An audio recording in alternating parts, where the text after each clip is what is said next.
Alors sur cette vidéo en fait on va venir s'intéresser un petit peu plus à l'environnement du projet, notamment les tracés routiers existants et aussi et surtout le bâti existant. Donc sur ce fichier on peut observer ici une orthophoto.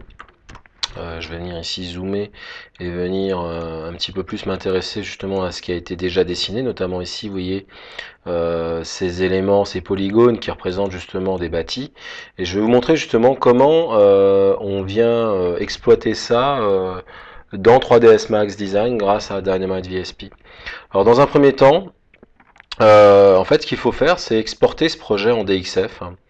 Donc pour ça on va donc venir cliquer ici et venir chercher à enregistrer ce projet. Voilà. On va donc demander ici le DXF 2010. Ici. Et en fait, ce que j'ai fait tout simplement, c'est que j'ai demandé en fait, je l'ai renommé et je l'ai nommé en fait du même nom que le nom du fichier DWG afin que je puisse facilement le reconnaître. Voilà. Donc une fois que c'est fait, je vais donc venir basculer cette fois-ci dans Dynamite VSP et ainsi assigner en fait des bâtiments au sein grâce à, en fait à ces polylignes qui ont été justement dessinées depuis Civil 3D. Voilà. Donc cette fois-ci, on va donc, on se retrouve dans 3ds Max Design. On va donc récupérer ce DXF qui a été généré depuis Civil 3D pour récupérer ces parcelles bâties. Donc pour ça, on va donc passer sur l'interface Dynamite VSP. On va faire un clic droit. Et excusez-moi, en fait, le DXF en fait est pas présent là. En fait, il est présent ici. Voilà. Donc là, vous l'avez ici. On peut donc le récupérer, venir chercher justement le répertoire qui stocke ce DXF, donc pour ça je l'avais mis ici.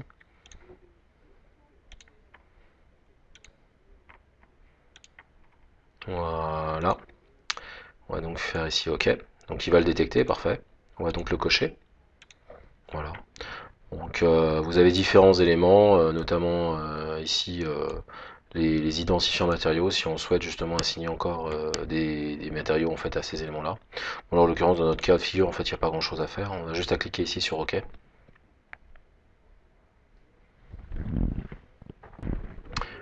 À ce message en fait on n'a plus qu'à cliquer ici sur oui. Voilà, en faisant ça, parfait. Donc là on voit bien que tout le géoréférencement de Civil 3D, que ce soit pour le terrain qui a été conçu depuis Civil ou la 2D qui provient justement, on pourrait dire, d'un fichier Civil 3D en fait, ont parfaitement été respectés. Et en fait, ce qui m'intéresse, c'est justement ce bâti qu'on visualise ici en 2D. On va donc le sélectionner et demander justement à isoler ces éléments.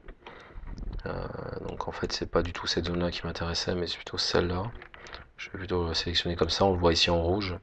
Voilà, parfait.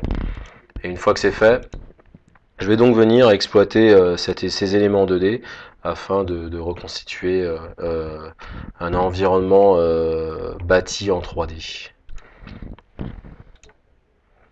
Donc pour cela, en fait, ce que je vais faire, c'est venir ici isoler ces éléments grâce au clic droit.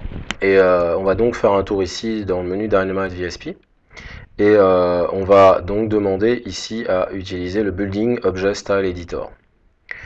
Donc pour ça, je vais donc venir ici, rajouter ici un nouvel élément, venir chercher mes éléments 2D qui sont en fait ces polylignes provenant de Civil 3D. Et vous avez ici justement des paramètres qui permettent justement d'indiquer la hauteur de vos bâtiments. Donc par défaut, on va dire que par exemple par défaut 3, enfin qu'il y aurait justement 3 niveaux et chaque niveau aurait 3 mètres de hauteur. Automatiquement cette valeur là en fait se met à jour. Inversement, si vous étiez si vous aviez saisi une valeur ici, bah, automatiquement en fait la valeur en dessous se serait mis à jour. Ici vous avez la possibilité d'indiquer sous quelle forme en fait les images qui sont en fait visualisées ici sont projetées sur les faces. Donc vous avez en fait par box mapping per floor ou la rigueur per building, les face mapping ou les work mapping. Donc dans notre cas de figure en fait le premier est le mieux approprié et ici vous choisissez justement le type de façade que vous souhaitez avoir. Le simple fait de rouler la molette en fait vous permettra justement d'avoir une visualisation rapide. Voilà. Par exemple, on va prendre celui-ci. Une fois que c'est fait, on n'a plus qu'à cliquer ici sur appliquer. Et vous avez donc ici vos bâtiments qui apparaissent. Bon, il est clair que ce genre on pourrait dire de génération de façade de bâtiments se fait pour des éléments assez génériques. Si vous souhaitez avoir quelque chose de beaucoup plus détaillé, il faudra cette fois-ci passer sur les outils 3ds Max qui vous permettront d'avoir, on pourrait dire, une fidélité beaucoup plus accrue par rapport à la réalité. Mais au moins, on ne peut pas enlever l'intérêt d'utiliser cet outil pour générer assez rapidement des environnements urbains génériques. Ça permet toujours, on pourrait dire, de venir habiller une maquette. Donc une fois que c'est fait, j'ai plus qu'à cliquer ici sur oui, venir isoler ça, et on voit bien maintenant ces éléments se superposer parfaitement sur notre projet. Donc là, le simple fait ensuite de basculer ici sur la vue caméra me permettra d'avoir une visualisation à la fois de mon habillage, enfin de mon projet routier, avec tous les éléments qui vont avec, c'est-à-dire les arbres de part et d'autre, les lampadaires, le marquage au sol, les véhicules, et bien sûr la caméra en fait que j'avais animée auparavant. Donc une fois que c'est fait, je peux maintenant m'amuser justement à cliquer ici sur lecture afin que je puisse profiter justement de tout ce que j'ai mis en place.